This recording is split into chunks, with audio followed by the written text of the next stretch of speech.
அருமையானவர்களே, இந்த நாளிலும் அவனுடைய வார்த்தையை நான் உங்களிடத்திலே கொண்டு வருகிறேன். கர்த்தருடைய வார்த்தையை நாம் ஒரு நாளும் சந்தேகிக்க கூடாது. நம்முடைய வாழ்க்கையில பாருங்க, நிறைய நேரம் கர்த்தருடைய வார்த்தை நம்முடைய சூழ்நிலைக்கு பொருந்தாத மாதிரி இருக்கும். பாருங்க, ஆண்டவர் சொல்லுவதற்கும் நீங்க நடக்கிறதுக்கும் பார்த்தீங்கன்னா சம்மந்தமே இருக்காது. அப்படிப்பட்ட காரியங்களாய்த்தான் இருக்கும். ஆனால் கர்த்தருடைய வார்த்தையை நம் சூழ்நிலையை வைத்து சந்தேகிக்க கூடாது. இதை நம்ம புரிஞ்சுக்கணும். பாருங்க, ஒரு சம்பவம் இருக்கு. என்ன ஆகும் 12 பார்த்தீங்கன்னா ஆண்டவர் சொல்லிருப்பாரு, இஸ்ரவேல் மக்களுக்கு சொல்லியிருப்பாரு, 1 மாசம் நான் வந்து இறைச்சி கொடுப்பேன், நீங்க புசிப்பீங்க. மோசே கேட்கிறாரு பாருங்க. மோசே கேட்கிறாரு, என்ன ஆகும் 11:21. அதற்கு மோசே, என்னோடு இருக்கிற காலாட்கள் 6,00,000 பேர் 1 மாதம் முழுவதும் புசிக்கும்படி அவர்களுக்கு இறைச்சி கொடுப்பேன் என்று சொன்னீரே, ஆடு மாடுகளை அவர்களுக்காக அடித்தாலும் அவர்களுக்கு போதுமா? சமுத்திரத்து மச்சங்கள் எல்லாம் அவர்களுக்காக சேர்த்தாலும் அவர்களுக்கு போதுமா என்றான். மோசே ஆண்டவர்கிட்ட கேட்கிறார், நீங்க சொன்னபடி நான் இங்க சொல்லிட்டேன், ஆனா இப்ப எப்படி இது நடத்துறது அப்படின்னு கேட்கிறார். அப்போ மோசையுடைய பார்வையெல்லாம் இங்க இருக்கிறத வச்சு எப்படி தேவையை சந்திக்கலாம். ஆண்டவர் சொல்லிட்டாரு, இதை செய்யணும்னா இப்ப இருக்கிறத வச்சு பண்ணா அது வாய்ப்பு இல்லையே அப்படின்னு. அப்ப ஆண்டவர் ஒரு வார்த்தை சொல்றாரு பாருங்க. அதற்கு கர்த்தர் மோசையை நோக்கி, கர்த்தருடைய கை குறுகி இருக்கிறதோ, என் வார்த்தையின்படி நடக்குமோ நடக்காதோ என்று நீ இப்பொழுது காண்பாய் என்றார். என் ஆண்டவர் உங்களை பார்த்து சொல்றாரு, நான் சொன்னதை வந்து இது எப்படி நடக்கும், இது எல்லாம் நடக்குமா, இது வாய்ப்பு இருக்கா, நம்மகிட்ட இருக்கிற ஒரு சோர்ஸை வச்சு இதெல்லாம் செய்ய முடியுமா, இப்பெல்லாம் நீங்க யோசிச்சுட்டு இருக்கீங்க.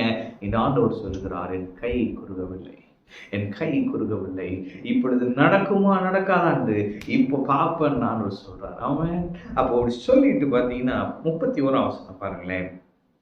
அப்பொழுது கர்த்தரிடத்திலிருந்து புறப்பட்ட ஒரு காற்று சமுத்திரத்திலிருந்து காடைகளை அடித்து கொண்டு வந்தது. பாளையத்தை சுற்றிலும் இந்த பக்கம் 1 நாள் பிரயாணம் மட்டும், அந்த பக்கம் 1 நாள் பிரயாணம் மட்டும் தரையின் மேல் 2 முழ உயரம் விழுந்து கிடக்க செய்தது. ஆமென். கர்த்தரிடத்திலிருந்து புறப்பட்ட ஒரு காற்று காடைகளை கொண்டு வந்தது. இதை நான் உங்களை பார்த்து சொல்லுகிறேன், கர்த்தரிடத்திலிருந்து காற்று புறப்பட்டு உங்கள் அற்புதத்தை உங்களிடத்திலே கொண்டு வருகிறது. அது பொருளாதார தேவையா இருக்கும் என்று சொன்னால் இன்று கர்த்தர் சந்திப்பார். ஆமென். அப்ப உங்க அற்புதம் எதுவாக இருந்தாலும் சரி, ஆண்டவர் சொல்றாரு, என் கை குறுகவில்லை, இன்று நான் சொன்னவைகள் நடக்கும் என்று சொல்லுகிறார். இன்று நடக்கும். மோசே கேட்கிறான், நடக்கும், என்ன இப்படி சொல்லிட்டீங்க, இது எப்படி செய்யறது? ஆண்டவர் சொல்றாரு, நீ என்ன நம்பலையா, இன்னைக்கு பாரு அப்படின்னு. இன்னைக்கு ஆண்டவர் சொல்றாரு, நீ என்ன நம்புறியா, நீ நம்பாட்டி இன்னைக்கு பாரு, நான் உனக்காக கிரியை செய்யறேன்.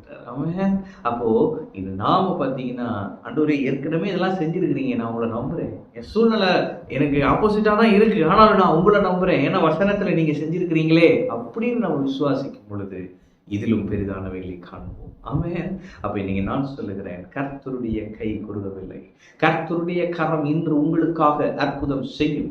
கர்த்தரிடத்திலிருந்து புறப்படுகிற காற்று இன்று உங்களுக்கான அற்புதத்தை செய்யும், இன்று உங்களுக்காக கிரியை செய்யும், வரவேண்டியவர்களை கொண்டு வந்து சேர்க்கும். ஆமென். கர்த்தர் கிரியை செய்வார், இதிலும் பெரிதானவைகளை காண்பீர்கள். ஆமென். கர்த்தர் உங்களோடு இருக்கிறார். கர்த்தர்களை ஆசீர்வதிப்பார்.